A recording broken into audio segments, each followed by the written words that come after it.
नमस्कार. मी संतोष गांगुर्डे सर, राहणार तिसगाव, तालुका चांदवड, जिल्हा नाशिक. आज आम्ही आमच्या फळ शेतीमध्ये या ठिकाणी जे शेतकरी मित्र आले, त्यांना मी माहिती सांगू इच्छितो, की मी हा जो सदाबहार वाण लावलेला आहे, हा 2 वर्षाचा प्लॉट होतोय. या 2 वर्षाच्या प्लॉटमध्ये मी या सदाबहार पेरूमध्ये 2-2 फुटावर पेरूचं झाड लावलेलं आहे. याच्यामध्ये मी मिश्र फळबाग करण्यासाठी माझ्या शेतामध्ये इतर झाडांची पण लागवड केली. जर आपण पाहिलं तर हा 12 महिने उत्पादन देणारा आणि 2-2 फुटावर येणारा 4थ्या-5व्या महिन्यापासून याला आपण माल पकडायला सुरुवात करतो आणि वर्षभर याच्यावर आपण माल घेऊ शकतो. त्याच्यासाठी आपण सेंद्रिय पद्धतीचा वापर केलेला आहे. तर इथं विडमॅट टाकलंय.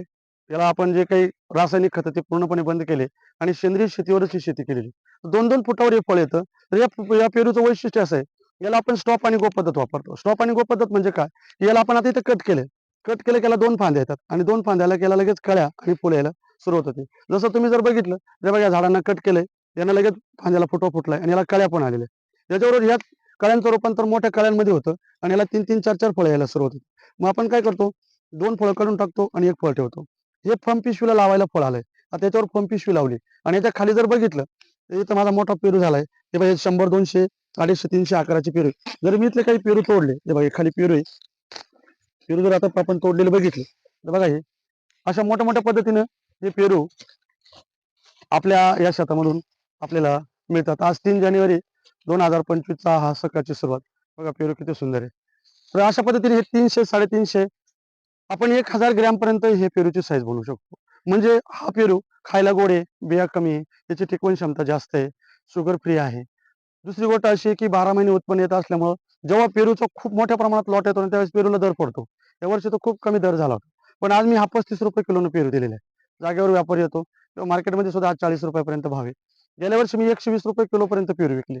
तर आपण हा शेतकऱ्यांना उत्पादन देणारा, आंतरपीक असणारा, अधिक कमी कालावधीमध्ये पीक येणारा आणि पुढचे 7, 8, 10 वर्षापर्यंत आपण सेंद्रिय पद्धतीने याच्यावर उत्पन्न घेऊ शकतो. म्हणजे आज आपण जे पारंपरिक फळपिकं घेतोय, भाजीपाला घेतोय, तर त्याच्यामध्ये आपल्या शेतामध्ये अर्धा एकर, 1 एकर जर पेरू लागवड केली, तर आपल्याला चांगलं उत्पन्न येऊ शकतं. तर मी इथं माझ्या शेतामध्ये झेन नावाचा आंबा आहे, की जो आंबा आपल्याला 12 महिने उत्पन्न देऊ शकतो. ह्या आंब्याची लागवड केली. आता मी याला जुलैमध्ये लागवड केलेली.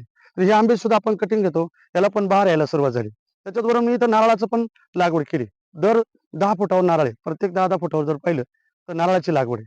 म्हणजे इथं मी हा 2ऱ्या-3ऱ्या वर्षापासून उत्पन्न देणारा हा बोन्साय पद्धतीचा नारळ लावलेला आहे.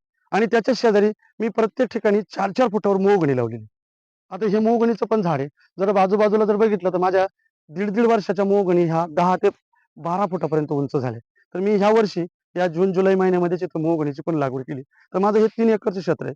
तर याच्यामध्ये मी कीटकनाशकसाठी म्हणजे कीटकांचा प्रादुर्भाव होऊ नये म्हणून मी विठ्ठल पॉवरटेक यांचं हे सौर ऊर्जेवर स्वयंचलित चालणारे यंत्र बसवलेले. तरी मी माझ्या ह्या 3 एकरला 3 यंत्र बसवलेले. हे लाईट टॅप सोलर आहे. याचा फायदा असा आहे, की हे रात्री जेव्हा सूर्य बुडतो त्यावेळेस सुरू होतं आणि बरोबर 3 ते 4 तास चालतं. म्हणजे इथं जे काही कीटक आहे, ते याच्या भोवती येतात आणि ह्या खाली जी वाटी जोडलेली आहे, याच्यामध्ये येऊन ते ह्या पाण्यामध्ये संपून जातात. म्हणजे मला इथं कीटकनाशक खूप कमी प्रमाणात वापरावं लागतं. याचा फायदा मला असा झाला, की हे लाईट सौर ऊर्जेवर चालत असल्यामुळं. दुसरी गोष्ट रात्री 3 ते 4च तास चालतं. म्हणजे जे शत्रू कीटक आहे, ते ह्या कालावधीमध्ये येऊन ह्या पाण्यामध्ये पडतात आणि मरतात आणि त्याच्यानंतर जे काही मित्र कीटक आहे, हे तसेच शिल्लक राहतात. त्यांना कुठल्याही प्रकारची इजा होत नाही. हे ऑटोमॅटिक बंद होतं. म्हणजेच हे याला त्यांनी सिस्टम अशी दिलेली, की हे रात्रीचं जेव्हा गरज असेल तेव्हा चालू होतं. 3 ते 4 तास चालतं.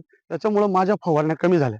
मला ज्या दर 15 दिवसाला फवारण्या लागायच्या, आता मी कधी-कधी महिन्यातून 1च फवारणी घेतो. म्हणजे मला कीटकनाशक 100% याची बचत झाली. मी जो माझा सेंद्रिय पद्धतीने फळपीक केलेलं आहे, अति घनदाट लागवड केलेले पेरूचं फळ आहे. तर याला मला जास्त मोठं करायचं नाही. मी याला काय करतो स्टॉप आणि गो पद्धत वापरतो. म्हणजे माझ्या शेतामध्ये मी जो आंबा आहे, नारळ आहे, मोहगणी आहे. मोहगणी उंच जाणार. हे स्काय फार्मिंग आहे. त्याचा प्रादुर्भाव होत नाही. नारळाची उंची 10 ते 15 फूट असणार आहे. आंबा 7 ते 8 फूट असणार आहे आणि पेरू माझा 4 ते 5 फूट असणार आहे. म्हणजे इथं मी मजल्याची शेती केली. शेतकरी मित्रांनो, आपण अशा पद्धतीने शेती करूया. मी याच्यामध्ये पहिले 2 वेळेस कांद्याचं पीक घेतलेलं आहे. आता मी याला पूर्ण वीड मॅट टाकतोय. म्हणजे मला पुन्हा तण लागणार नाही. तणाचा साठी मजूर लागणार नाही. माझ्या मजुरांची बचत होते. मी काय केलंय माझ्या क्षेत्रामध्ये 5 प्रकारच्या व्हरायटी लावल्यामुळं आता सध्या मी फवारणी करतो पेरूला, मोठा होतो आंबा. पाणी देतो पेरूला, मोठं होतं नारळ. खतं घालतो मी पेरूला. मी आता इथं पूर्णपणे शेणखत वगैरे भरलंय. पण त्याचा फायदा आंब्याला होतो, नारळाला होतो, मोहगणीला होतो. याच्यावर मी वेगवेगळ्या प्रकारचे अजून काही मूग आणि शेजारी ड्रॅगन लावणार आहे. तसंच मी काळी मिरीची पण लागवड करणार आहे आणि मला मध्ये या पद्धतीने आंतरपीक पण घेता येतं. माझा 7, 8, 10 वर्ष पेरू चालेल. नंतर आंब्याला दर महिन्याला, दर वर्षाला 12ही महिने आंबे येत असल्यामुळं, वर्षभर त्याला फळ येत असल्यामुळं, पेरूला पण वर्षभर फळ येत असल्यामुळं मला याचा ज्यावेळेस मार्केटमध्ये ही फळं कमी असतात, तेव्हा खूप चांगले पैसे होतात. म्हणजेच मी डिमांड अँड सप्लाय, मागणी आणि पुरवठा, नॅनो टेक्नॉलॉजी, अतिघनदाट, अल्ट्रा हाय डेन्सिटी, त्याला जपानीज टेक्नॉलॉजी, ऑस्ट्रेलियन टेक्नॉलॉजी अशा वेगवेगळ्या टेक्नॉलॉजी, इंडो इस्रायल टेक्नॉलॉजी वापर करून मी माझ्या शेतामध्ये त्याची लागवड केलेली आहे. जे नवीन काही गोष्ट विठ्ठल पॉवरटेकने दिली असल्यामुळं मला त्याचाही खूप चांगला फायदा झाला. तर शेतकरी मित्रांनो, आपण आपली शेती बदलूया. नवीन-नवीन पद्धतीचं उत्पादन घेऊया आणि चांगल्या पद्धतीचं आपल्या शेतीमधून उत्पन्न घेऊन आपण सुद्धा सुजलाम सुफलाम बनूया. धन्यवाद.